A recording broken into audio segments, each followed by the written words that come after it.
డబ్బులు పెరిగిపోయిన జగన్కి ఎవరు అడ్డు ఆపు లేరు, నేను ఏదైనా చేయగలను అనుకుంటున్నాడు.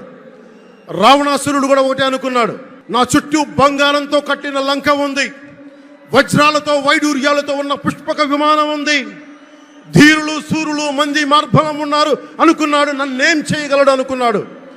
నార చీర కట్టుకొని నేల మీద నిలబడి శ్రీరాముడు బాణంతో చంపేశాడు. అయోధ్యకే రాముణ్ణి తీసుకొచ్చిన శ్రీ మోదీ గారు ఇక్కడ ఉంటే రాష్ట్రాన్ని రావణకాస్త్రం చేసిన చిటికిని వేలంత రావణాసురుణ్ణి తీసేయడం అంత కష్టమా? నేను తాడేపల్లిగూడెం సభలోనే చెప్పాను, ఇక్కడ నుండి నేను దేవదత్తం పూరిస్తున్నాను అని. అర్జునుడు పూరించిన శంఖం దేవదత్తం అంటే నేను దేవదత్తం అన్నాను, కానీ పాంచజన్యం అనలేదు. అది పూరించాల్సింది ద్వారకలో ఉన్న శ్రీకృష్ణుడే.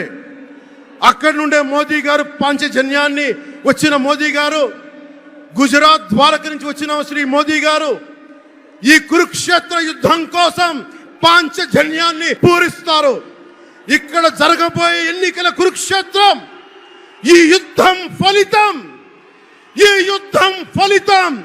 ధర్మందే విజయం, పొత్తుదే గెలుపు, కూటమిదే పీఠం. ధర్మందే విజయం, పొత్తుదే గెలుపు, కూటమిదే పీఠం.